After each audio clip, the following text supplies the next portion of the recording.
A mood board should communicate abstract ideas about your project. It should be about mood, tone, theme. So avoid literal images of the show. You can include maybe one, but make it more about color, texture, and use the keywords you just made in your writing as search terms.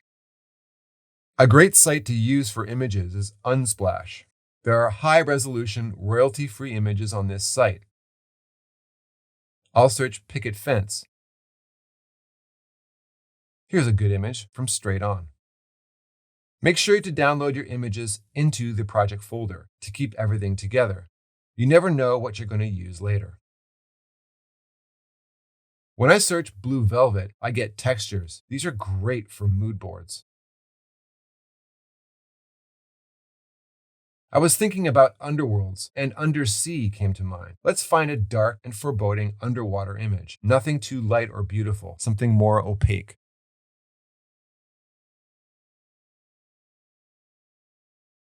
Collect more images than you think you'll need. The final mood board will contain between 5 to 7 images, but I sometimes build up a library of at least double that, so I can pick and choose. Of course, you can use Google image search too. I would filter out only for large images so that you aren't working with something too small.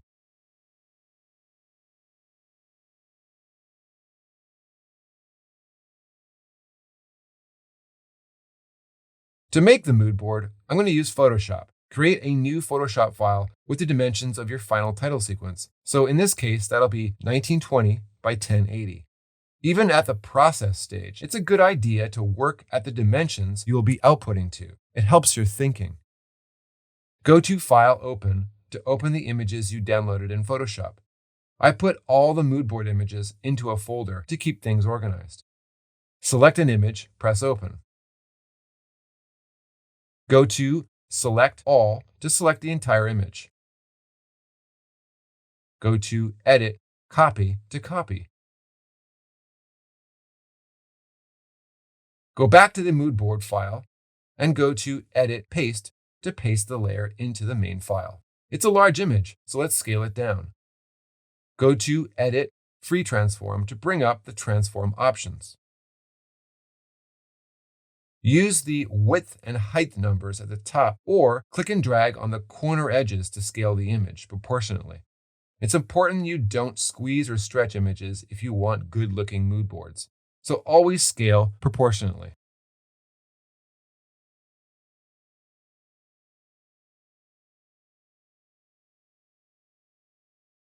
For the next image, I'll open it, but use all key commands to perform those functions.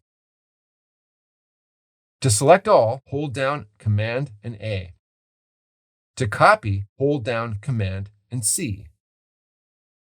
In the mood board file, hold down Command and V to paste. Hold down Command and T to bring up the free transform options. If you're working on a PC, just replace the Command key with Control for all of those functions.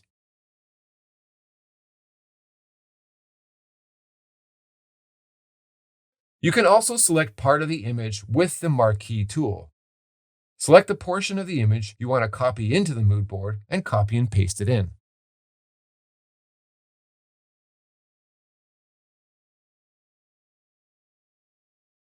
You can change layer order in the layer menu to create foreground and background to your image.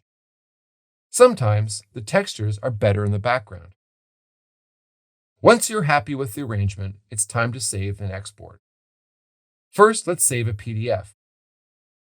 Go to File, Save As, and select Photoshop PDF.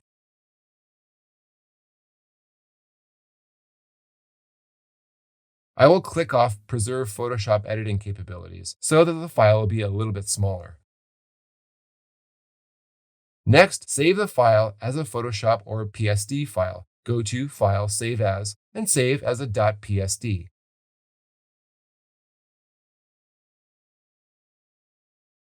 Save it into the project folder.